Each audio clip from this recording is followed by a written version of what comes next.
welcome to JD Clips. Please enjoy the short versions of our famous videos and keep learning.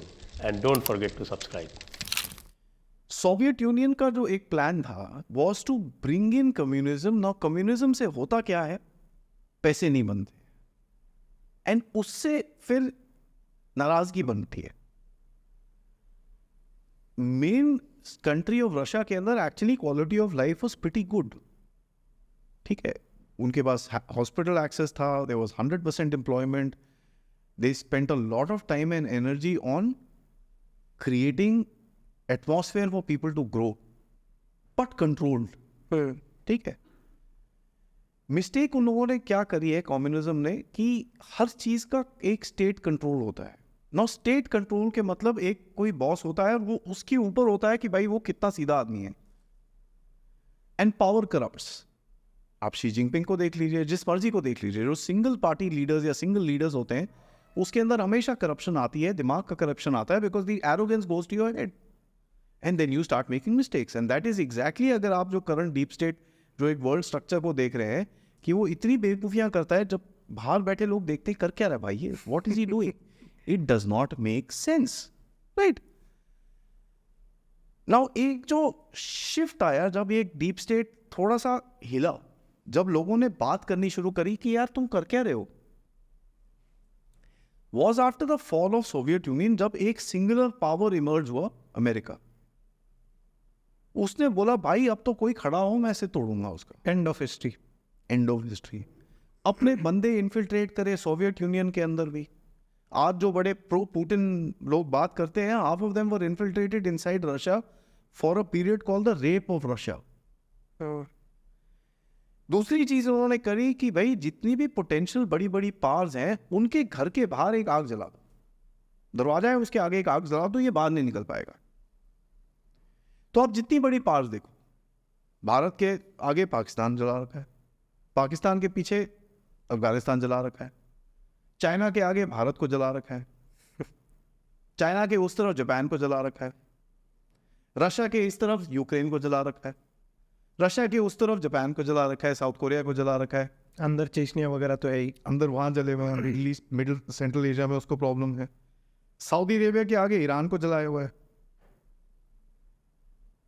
जो भी बड़ी बड़ी powers हैं उनके घर के बाहर एक छोटी सी आग लगा लो, ताकि उस आग को आप ऊपर और नीचे कर सको. देन दे रियलाइज्ड यार ये भी कर नहीं सकते, क्योंकि कई जो न्यूक्लियर स्टेट्स हैं उनके पास ऐसी पावर है कि उस आग को वो बुझा सके. तो हमको सोसाइटल इन्फिल्ट्रेशंस करने पड़ेंगे, इनके देश के अंदर घुसना पड़ेगा to control the thought process और अपने इंटरेस्ट को सिक्योर करें. वो कैसे करा?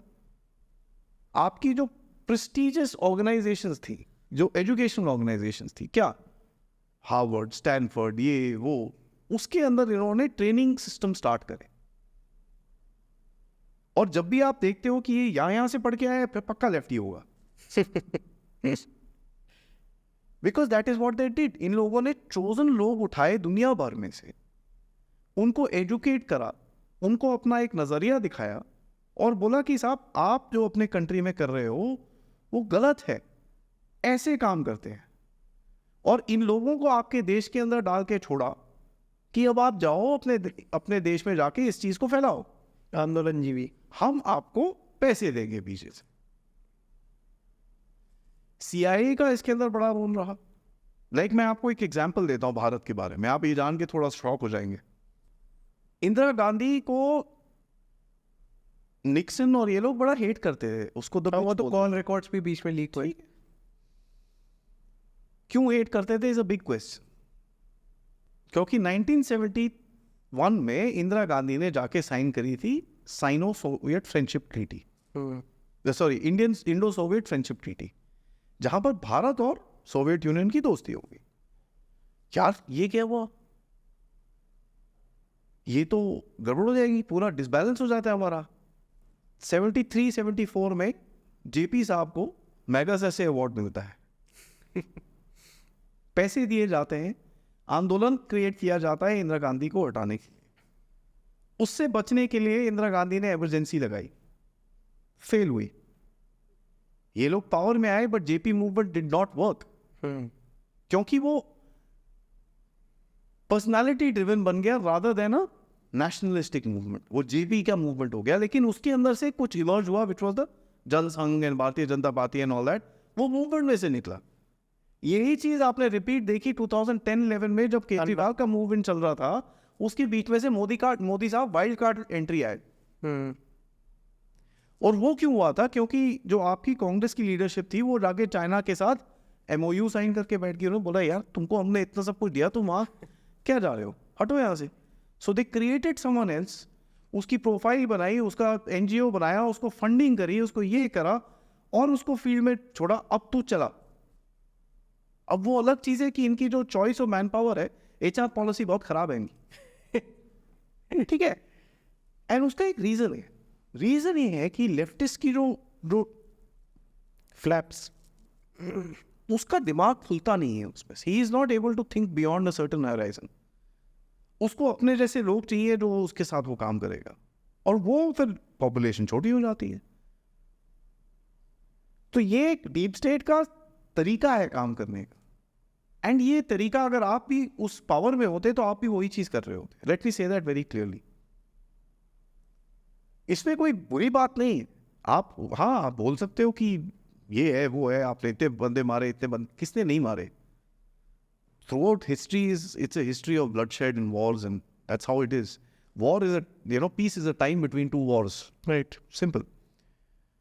Peace is preparation of war. War. And हर जगह इनके इंटरेस्ट हैं तो they gain either ways. Military technology इनके पास है तो ये हथियार भी बनाते हैं. फार्मास्यूटिकल है तो दवाइयाँ भी बनाते हैं. सीमेंट की फैक्ट्रियाँ इनके पास है तो तुम लड़ाई करके सब कुछ तोड़ दो, फिर हम जाके बनाएंगे उसको वापस. तो हर जगह इनकी एक डोमिनेंस है, एक इंटरेस्ट है. तो ये हर चीज़ को कंट्रोल करना चाहते हैं.